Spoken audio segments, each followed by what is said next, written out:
Turning into Cowpokes. Holy mackerel. You're on the road with Noble Outfitters. We're here at Cowpokes Working Western in Anderson, Indiana. This store is so amazing and so big. I think I'm just gonna drive my truck around in here and show it to you as we go. Beautiful features, wonderful store, and fun people. Stay tuned, we'll be right back. You're on the road with Noble Outfitters. In the mid-1800s, America was pushing west and expanding at a rate unknown to any previous civilization. Americans pursued their dreams and unlimited opportunity. But they needed food, equipment, seeds, and tack to press on beyond the established cities and towns already settled. Out of this demand, a new retailer was born, the General Store, who handled everything a westward family would need to survive. Today, these retailers provide rural Americans the same materials, service, and expertise that made them invaluable over 150 years ago. Join Noble Outfitters as we rediscover the retailing backbone of America. Hear their story in their own words, how they've not only survived, but actually thrived in the modern world. Come along as we go on the road with Noble Outfitters.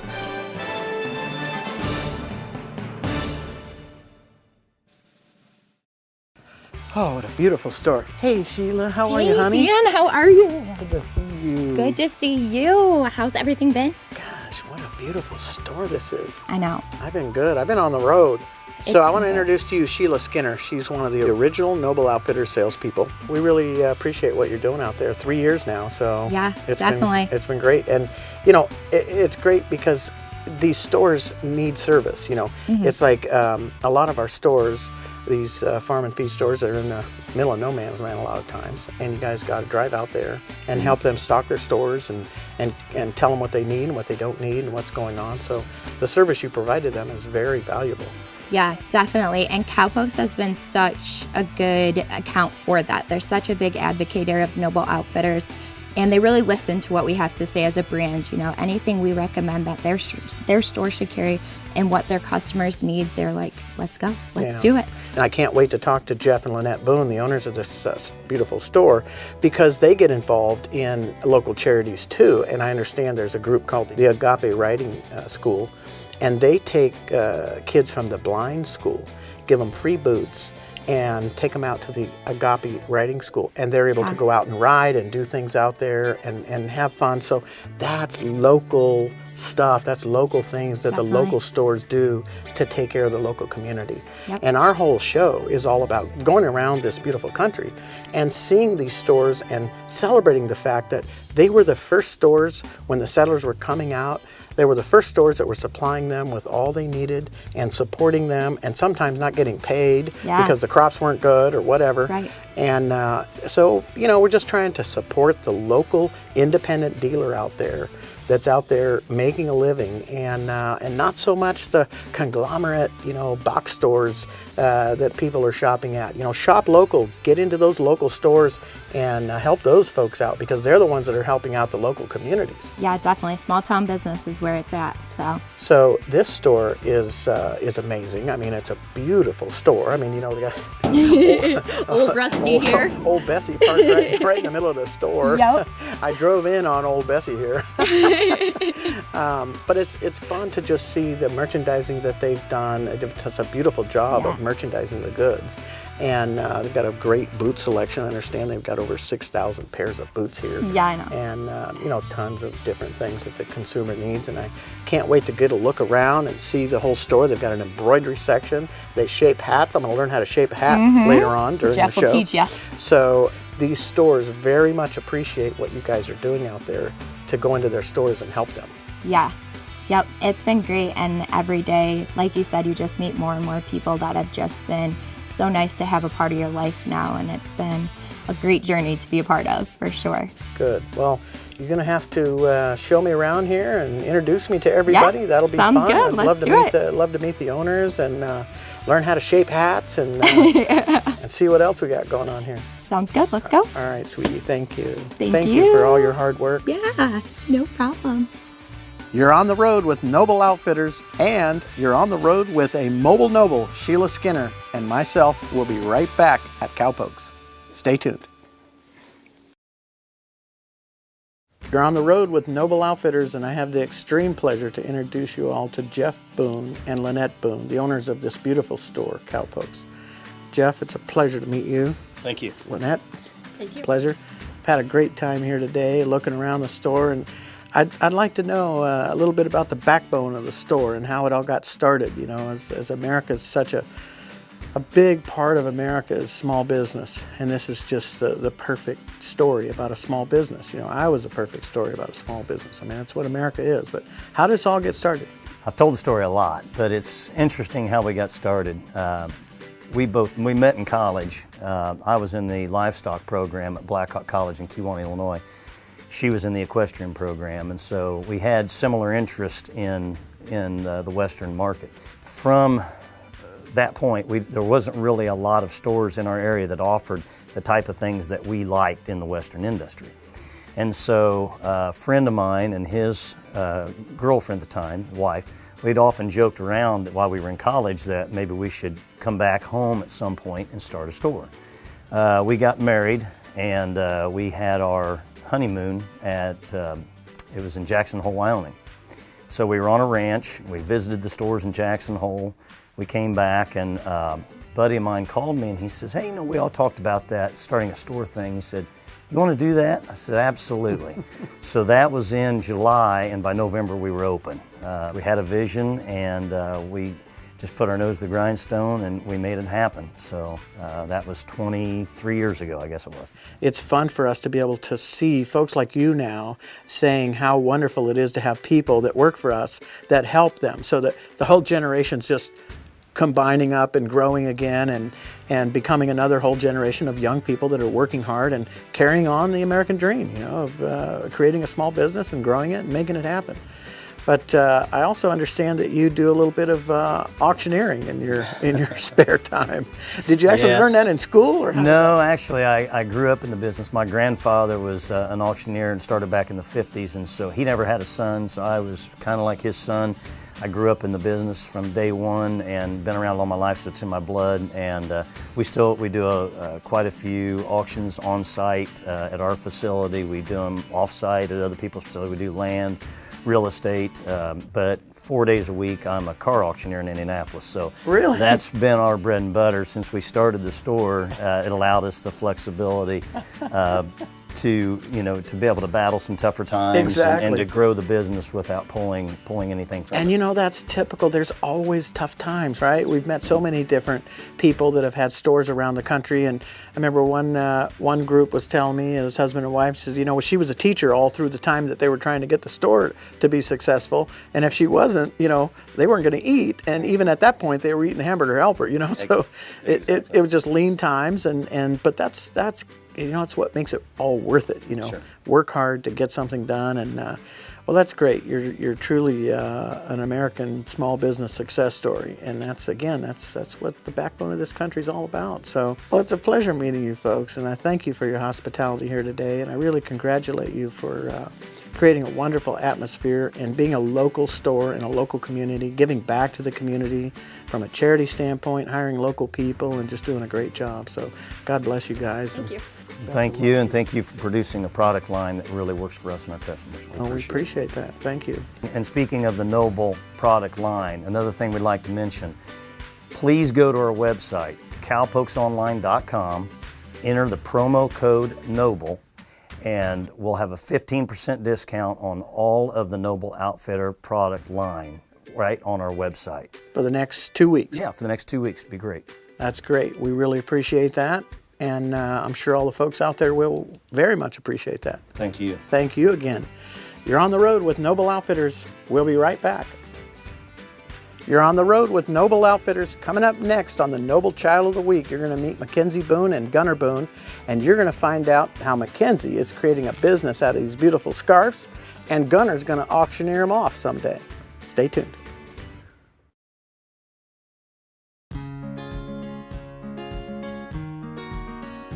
You're on the road with Noble Outfitters, and this week we have Mackenzie Boone and Gunner Boone.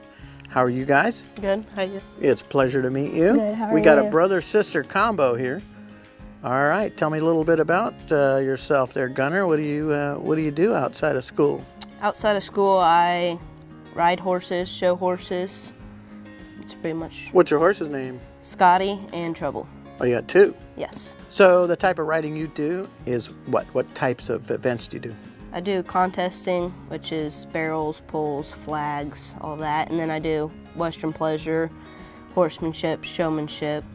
I love to watch the barrel racing. It's Yeah. fast. So Mackenzie, how about yourself? So I understand you're, not just enjoying going to school and wanting to take more business classes, but you also have a little business now. What is your business now? My business is called Sew Beyond, and I home sew infinity scarves. And an Now, infinity what's an infinity scarf? Okay, an infinity scarf, it's like a circle of fabric, Okay. and it's trending right now. Okay. But like a lot of teenagers and women wear them, and it's just a circle of fabric sewn, and you wrap it around like twice. And instead of like a long strip of fabric, you just have to like twist it. So it's a lot easier to wear. And I've created a scarf with a pocket in it with a zipper. So if you're going to a game, it makes it easy. Like you could just put your money and phone in there and you don't have to worry about carrying a purse around. Or if Okay. you're traveling, it makes it really nice so you don't get the pickpocketers or like someone stealing your money or your phone. Wow, where do you sell them? I sell them here actually. Is this one of your accounts? Yeah, Me too. yeah.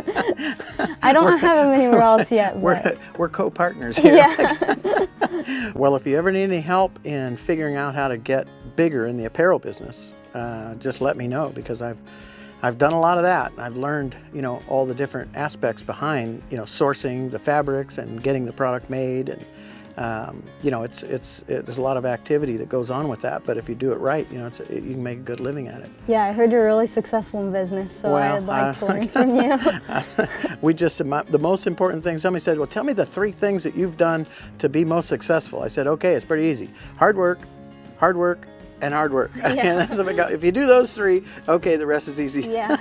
Well, you have to pay attention, but really it is all about just dedication and hard work. So, well, that's great. Well, you're going to be a fashion designer and a fashion company, and Gunnar, you're going to be the #1 auctioneer in the company and the whole country here pretty soon. And it'll be fun watching you two grow up and find your dreams and make your dreams come true. I think it's great to see your ambition and your drive behind that. I understand, Gunnar, you did something in school with something about, trying to keep the kids from going the wrong way and getting involved in the wrong things. And, in today's world, it's just, there's so much stuff going on that you don't want to be involved in. And a lot of times, in school, it's just around you, and you end up getting involved in drugs or drinking in something. So tell me a little bit about that program that you were involved in. Well, I was showing horses, and Mom was posting stuff on Facebook and stuff. And the people that were doing this campaign, What's Your Side Effect, they saw that and they contacted my mom, and they thought it was really cool to have someone that was in the horses and stuff. And so it just went from there, and we got together and talked and did the video, and it was pretty cool. So it was a campaign to show other kids that this is something you should be doing instead of drugs and alcohol. drinking or whatever else. Well, that's great. Well, I can tell you something. I've never touched a drug in my life, and I never will. And it's an epidemic out there, I can tell you. So do yourself, your parents, and everybody else a favor and stay clear, because it's just not necessary. It's just, there's nothing good about it. Yeah. Yeah. Well, great. Pleasure meeting you guys today. Thank you. Gunnar, Nice meeting Mackenzie, you. it's my pleasure. You're on the road with Noble Outfitters. Stay tuned. You're going to see a beautiful Italian roast beef sandwich made by Lynette Boone, the owner of Cowpokes, in just a minute. We'll be right back.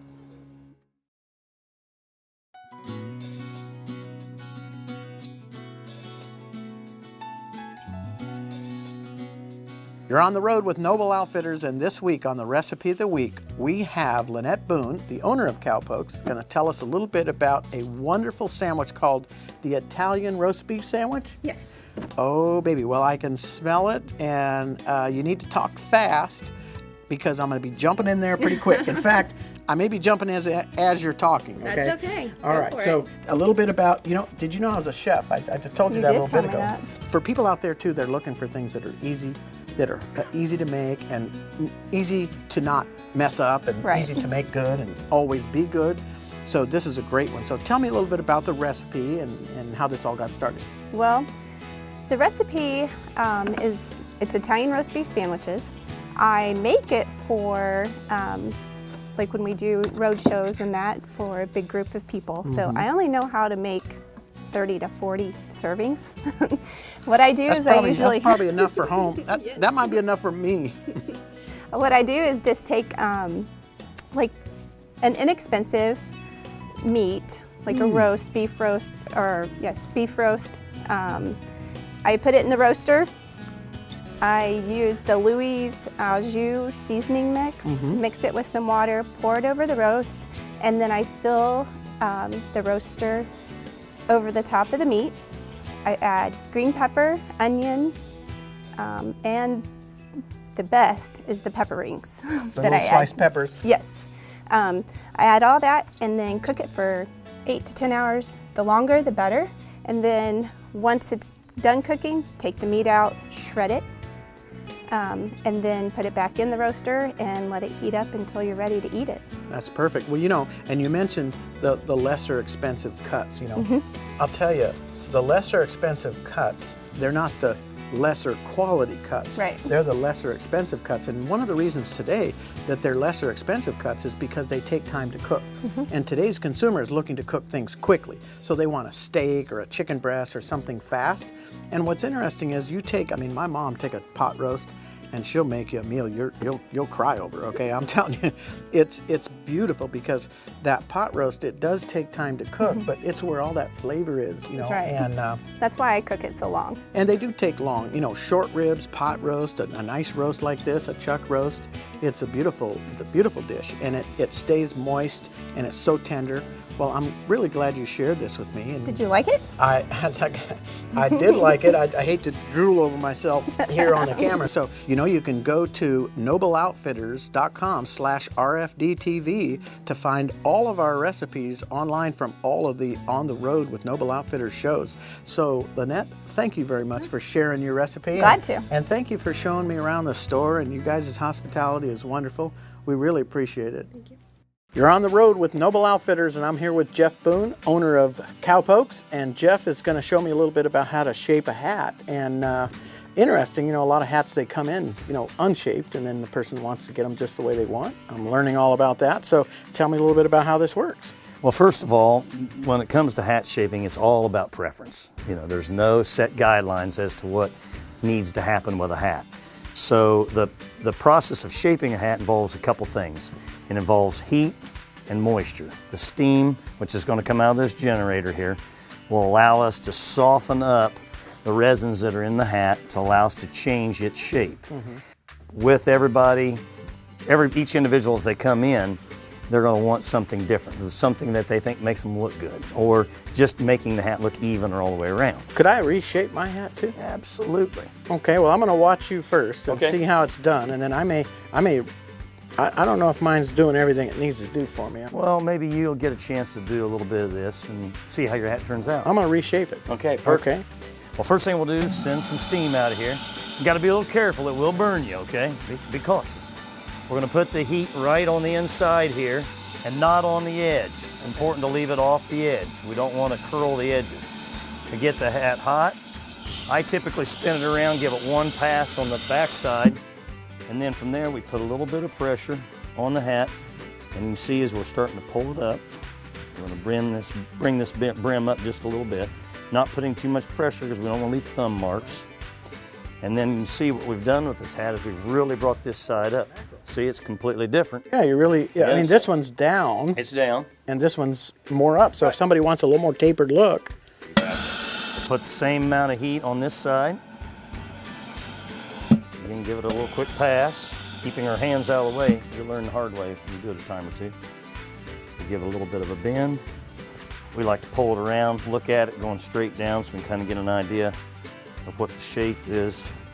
And you'll see we pull the sides quite a bit up on this hat. wow, that's amazing. I'm going to try to reshape mine. What do you think about, I could do a little something to fix this. I think you ought to bring it way up on the sides. I think you ought to try to do that, yeah. All right, Wanna okay. try it? I'm gonna try it a little bit and see what I can get to do here. Okay, so. Not, Watch them hands. hey, that's hot. Faces are free. Cool. Quick pass.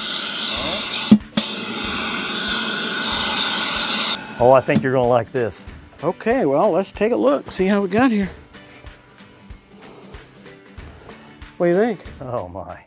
Huh? Beautiful. I think this takes a little more than just a few minutes of practice. Hey, you guys, you're gonna need to buy this hat right now. It's a professional auctioneer, all right? We're gonna start out at 10 bucks, all right? Who wants 10 bucks? 10 bucks, 10 bucks. 10, 20, I got $10 on him, now 20, now $30 on him, now 25, got him, now 30, now fine, 30 bid, fine, 40. Hit now 5 here, now $50 on him, now fine, to buy him, now $60 for it in 5, and $70 ought to get a fine, but if it get 80, and $80 ought to get a 80, pot, 100, that guy's 100 and a quarter. I got $100 bill and a quarter, but if it get 125, 50.